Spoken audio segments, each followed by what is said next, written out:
कई वक्ताओं ने इनके बारे में भी बताया जो अच्छी तरह से जानते थे।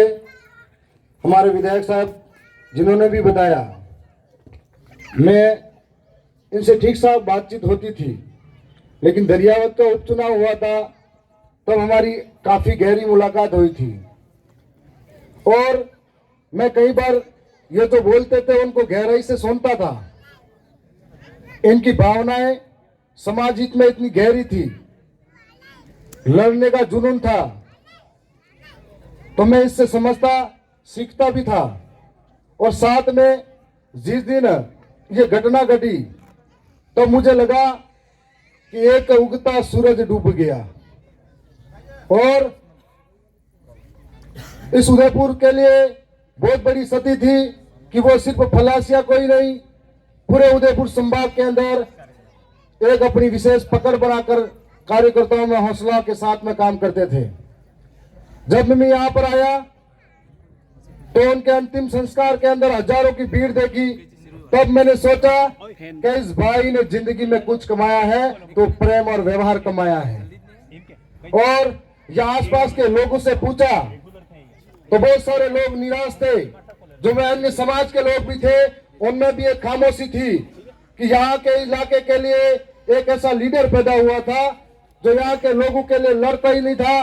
बहुत बड़े प्रयास हुए थे, पंचायत समिति सदस्य चुनाव जीत कर गए तो इस फलासिया के अंदर उस मेंबर बनकर हर एक बात के लिए सबसे प्रखर आवाज उठाते थे।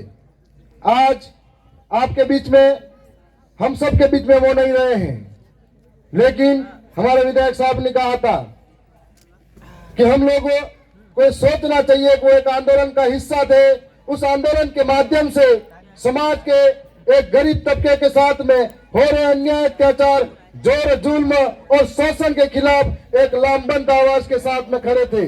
और साथ ही इस इलाके के अंदर जो हम लोग कहते हैं कि कुदरत के द्वारा एक प्राकृतिक माहौल मिला हुआ है, लेकिन आज तक जो लोग हमारे बीच में हमारा फायदा उठाकर गए थे, न तो शिक्षा पर ध्यान दिया गया, न यहाँ पर जो जल जंगल जमीन है उनको लूटने से बचा पाए। एक ऐसी आवाज थी जिनसे सारे लोग आस लगा कर बैठे थे कि इस जाड़ोल फलासिया के अंदर हो रहे शोषण अत्याचार से मुक्ति मिलेगी और उसके बाद में उनके जो शिक्षा का स्तर है उसके लिए सुधार होगा। लेकिन वो खामोश हो गई आवाज।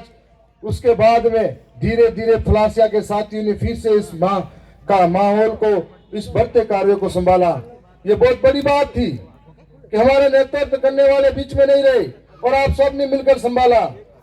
साथियों, हम लोग एक आंदोलन का हिस्सा है। हम लोगों को नहीं मालूम है कल हम में से कौन है या नहीं है, लेकिन हम लोगों को ये पुरखों के दिए हुए विचार, चाहे बाबा साहब अम्बेडकर के हो, चाहे बिरसा मुंडा के हो, चाहे टांटे मामा के हो, जो हम लोग पढ़ते हैं किताबों के अंदर कि इन लोगों ने जल जंगल जमीन के लिए इतने आंदोलन किए, इतनी लड़ाई करी और इतने कुर्बानियां दी।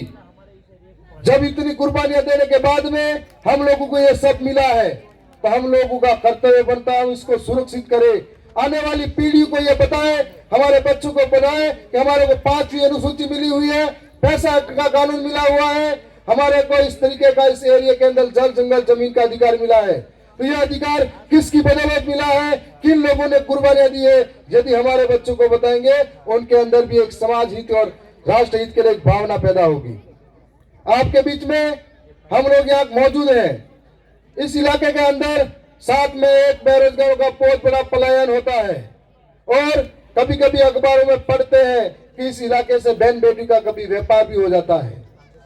इस तरह के मामले होते थे तो हम लोग जागरूक हो, हमारे इलाके के अंदर किस तरीके से रोजगार पैदा हो, इसके लिए भी हम लोगों को प्रयास करने हैं। साथ में आपके बीच में आज जो जगदीश भाई के सपने थे उनको पूरा करने के लिए हम सबको मिलकर प्रयास करना पड़ेगा।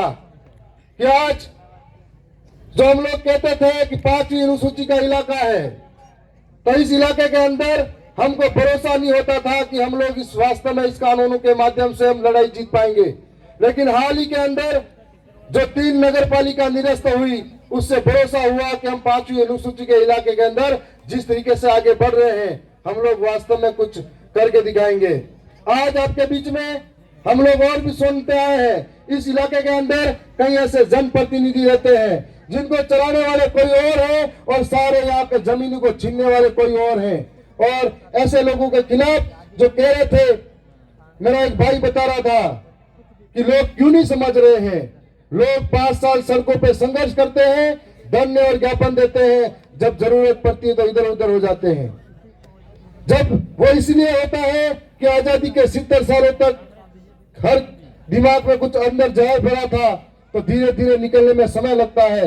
हम लोग हमारे बच्चों को और गांव में जाकर अगर समझाते हैं तो धीरे धीरे सारे लोग इस बात को समझेंगे। इसका ताजा उदाहरण है हमारे दरियावद विधानसभा के अंदर भी कि पहली बार जब मैं चुनाव लड़ा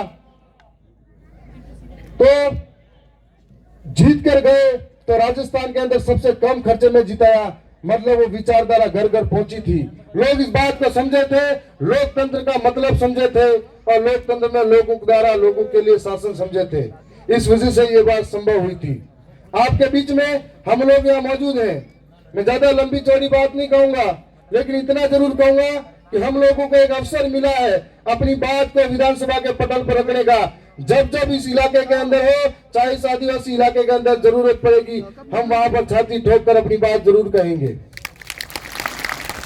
चाहे कोटड़ा के अंदर जो डैम बन रहे हैं, उस डैम के माध्यम से लगभग कई परिवार विस्थापित होने की संभावना है।